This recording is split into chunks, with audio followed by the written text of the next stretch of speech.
Hello students, in last lecture we discussed about the cell envelope. Today we are going to discuss the another structures present in prokaryotic cells. In that first mesosome, then flagella, third pili and fimbriae, fourth one ribosomes, and last one inclusion bodies. First mesosome. Mesosome is a special membranous structure which is formed by the extensions of plasma membrane into the cell. मेसोजोम क्या है? एक special membranous structure है जो सम prokaryotes के cytoplasm में develop होती है. तो ये मेसोजोम्स कैसे तैयार होते हैं? तो पहले प्लाज्मा मेम्ब्रेन का एक्सटेंशन होता है और एक्सटेंडेड प्लाज्मा मेम्ब्रेन का इनफोल्डिंग होके मेसोजोम तैयार होता है साइटोप्लाज्म में प्रोकैरियोट सेल के. तो these extensions are form in the form of vesicles, tubules and lamellae. जब भी एक्सटेंशन होता है प्लाज्मा मेम्ब्रेन का तब साइटोप्लाज्म में वेसिकल्स, ट्यूब्यूल्स एंड लैमेली तैयार होते हैं. तो वेसिकल्स क्या है? जब राउंडेड स्ट्रक्चर तैयार होते हैं सेल में तो उसे कहते हैं वेसिकल्स. जब ऐसे ट्यूब्यूल्स लाइक स्ट्रक्चर दिखते हैं हमें तो उसे कहते हैं tubules. And disc like structure which are form due to the extension of plasma membrane that is called as a lamellae. This is lamella, tubule and vesicle which is formed due to the enfolding of plasma membrane. See the diagram of mesosome. Here we can easily observe the plasma membrane which gets enfolded and the enfolded plasma membrane form the mesosome sac. Inside the mesosome sac we can observe tubules, vesicles, then this plasma lamellae which is formed due to the enfolding of the plasma membrane. Functions of mesosomes, they help in cell wall formation, DNA replication and distribution of DNA to daughter cells. तो मेसोजोम्स जो है cell wall formation में bacterial cell को help करते हैं और cell division process के दरमियान एक डीएनए मॉलिक्यूल से दो डीएनए मॉलिक्यूल तैयार होते हैं. उस प्रोसेस को कहते हैं डीएनए रेप्लिकेशन. जो दो डीएनए मॉलिक्यूल तैयार होते हैं वो दोनों डीएनए मॉलिक्यूल का दो डॉटर सेल्स में डिस्ट्रीब्यूशन करने के लिए मेसोजोम्स हेल्प करते हैं. They also help in respiration secretion processes to increase the surface area of the plasma membrane and enzymatic content. तो एरोबिक बैक्टीरिया में मेसोजोम्स रेस्पिरेशन के लिए हेल्प करते हैं और मेसोजोम्स डेवलप होने की वजह से प्लाज्मा मेम्ब्रेन का सरफेस एरिया इंक्रीज होता है. इंक्रीज होना और प्लाज्मा मेम्ब्रेन का सरफेस एरिया इंक्रीज होने की वजह से सिक्रेशन प्रोसेसेस भी ज़्यादा होते हैं सेल में, साइटोप्लाज्म में, और एंजाइम कंटेंट भी साइटोप्लाज्म में इंक्रीज होता है. Now chromatophores. In some prokaryotes like cyanobacteria there are extensions of plasma membrane into the cytoplasm called as chromatophores. तो cyanobacteria they are also called as blue green algae. They are placed in the kingdom of Monera. तो ये जो cyanobacteria है इनके cytoplasm में भी plasma membrane का extension होता है और जो एक्सटेंडेड प्लाज्मा मेम्ब्रेन होती है साइनोबैक्टीरिया में उसे कहते हैं क्रोमेटोफोर्स. क्रोमेटोफोर्स इन साइनोबैक्टीरिया कंटेन्स पिगमेंट्स. और ये जो क्रोमेटोफोर्स हैं साइनोबैक्टीरिया में उनमें पिगमेंट्स होते हैं और that pigments help in photosynthesis. और ये जो बैक्टीरिया है ये फोटोसिंथेटिक बैक्टीरिया है, इसलिए उनके क्रोमेटोफोर्स में जो पिगमेंट्स होते हैं वो फोटोसिंथेसिस में बैक्टीरिया को हेल्प करते हैं. See the diagram of bacterial cell showing the chromatophore which contains. Next structure flagella. Bacterial cells may be motile or non-motile. Motile bacteria have flagella. Flagella are the thin filamentous extensions of cell wall. तो motile bacteria में flagella होते हैं. तो flagella क्या है?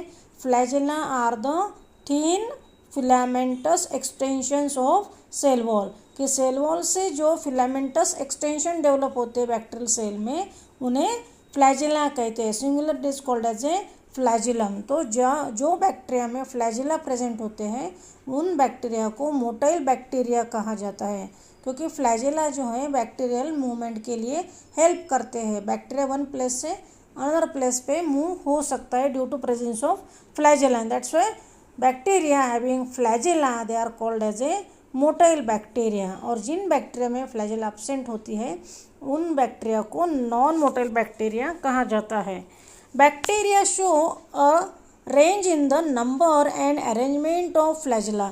अभी bacterial cell में flagella के नंबर और अरेंजमेंट डिफरेंट होती है. कुछ बैक्टीरिया में एक ही फ्लैजिला प्रेजेंट होती है सेल के वन साइड को कुछ बैक्टीरिया में सेल के दोनों भी एंड को फ्लैजिला प्रेजेंट होती है और कुछ बैक्टीरिया में सेल के एक ही एंड को 2 से ज़्यादा फ्लैजिला डेवलप होते हैं और कुछ बैक्टीरिया में सेल के अराउंड कंप्लीट सेल के अराउंड फ्लैजिला डेवलप होते हैं. Like such way the range in the number and arrangement of flagella is different in different bacteria. Bacterial flagellum is composed of 3 parts. First filament, second hook and third basal body. जो bacterial flagellum होता है उसके 3 parts होते हैं. पहला है filament, दूसरा है हुक और तीसरा है basal body.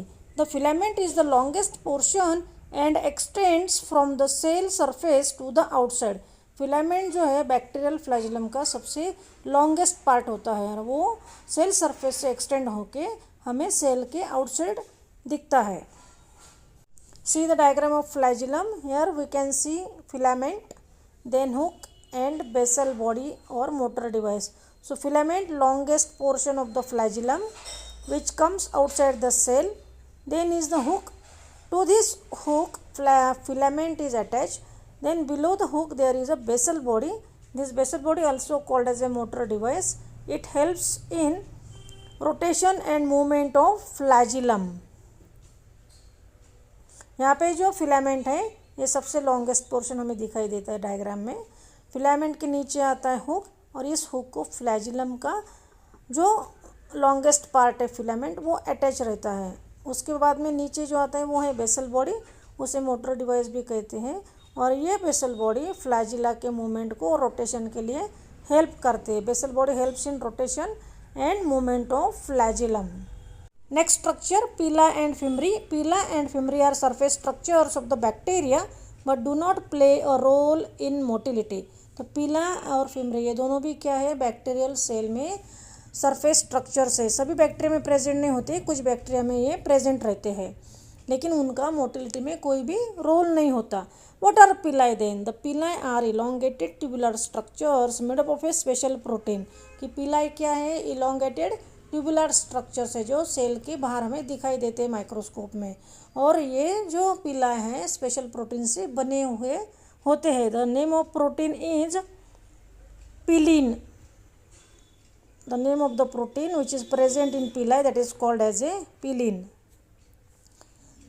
Next fimbriae. The fimbriae are small bristle fibres sprouting out of the cell.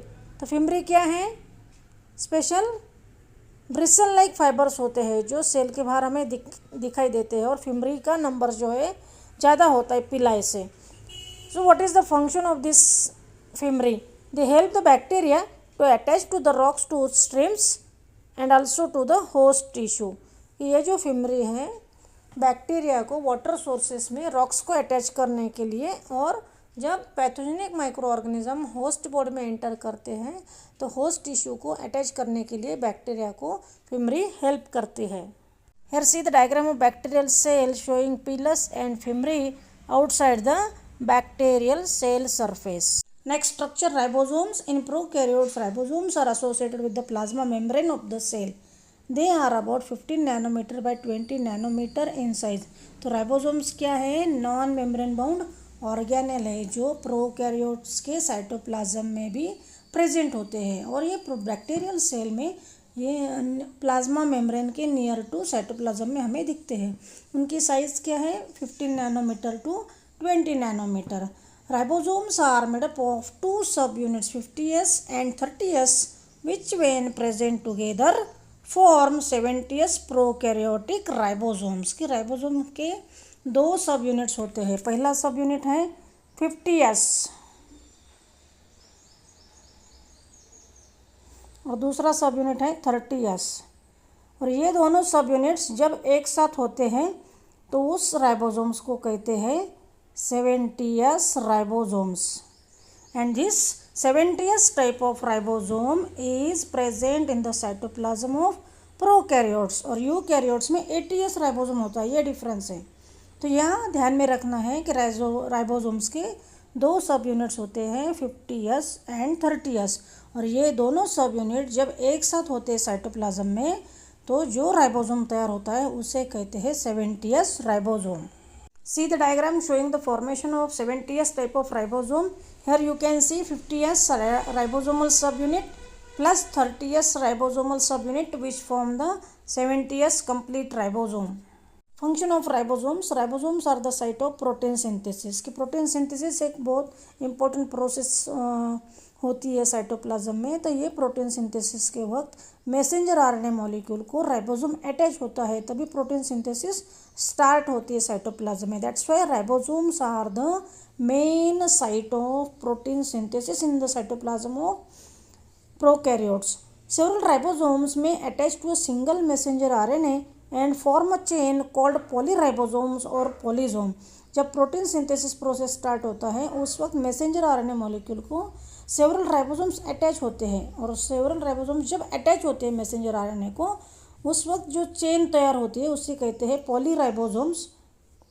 That is called as a polyribosomes और also called as a polysome. तो ये ध्यान में रखना है from NEET point of view. MCQ can be asked when several ribosomes attach to a single messenger RNA molecule, then that type of ribosomes are called as 30S ribosome, 40S ribosome, polyribosomes, and all of these. So at that time your answer will be polyribosomes. So got this? See the diagram of polysome. Here you can see the messenger RNA molecule, and to this messenger RNA molecule the two subunits of ribosomes are attached. Larger one 50S subunit and smaller one 30S subunit. And when such several ribosomes attach to a messenger RNA molecule, then it is called as a polyribosome or polysome. Next structure inclusion bodies. They stores the reserve material in prokaryotic cells inside the cytoplasm. These are non-membrane bound and live free in the cytoplasm. तो inclusion bodies क्या है? Storage bodies है जो extra reserve material है, food material है, nutrients हैं, उनको store करके रखते हैं प्रोकैरियोटिक सेल के साइटोप्लाज्म में. एंड ये इंक्लूजन बॉडीज जो है नॉन मेम्ब्रेनस स्ट्रक्चर होते हैं और फ्रीली साइटोप्लाज्म में प्रेजेंट रहते हैं. एक्स्ट्रा जो फूड सब्सटेंसेस है, एक्स्ट्रा जो न्यूट्रिएंट्स हैं, वो इंक्लूजन बॉडीज़ में स्टोर किया जाता है. तो examples phosphate granules, cyanophycin granules and glycogen granules. अब ये जो फॉस्फेट ग्रैन्यूल्स है इनमें एक्स्ट्रा फॉस्फेट स्टोर किया जाता है. साइनोफेसिन ग्रैन्यूल्स में एक्स्ट्रा जो पिगमेंट्स है ब्लू ग्रीन algae में वो स्टोर किए जाते हैं. और जिन बैक्टीरिया में ग्लूकोज ज़्यादा प्रोड्यूस होता है, ज़्यादा तैयार होता है, ऐसे सेल में ग्लूकोज का कन्वर्शन ग्लाइकोजन में होता है और ग्लाइकोजन के फॉर्म में फूड मटेरियल स्टोर किया जाता है प्रोकैरियोटिक सेल के साइटोप्लाज्म में. So what is the function of this inclusion body? When bacteria do not get nutrient source at that time, the food stored in this granules is used as a source of nutrients. कि जब भी environment में nutrient नहीं है, bacteria को available नहीं हो रहा है, उस वक्त वो क्या करते हैं, जो स्टोरेज ग्रैन्यूल्स है जिनमें न्यूट्रिएंट्स है, तो उन न्यूट्रिएंट्स का वो food substances as a source of energy use करते हैं. Gas vacuoles are another inclusion body is found in blue green and purple and green photosynthetic bacteria.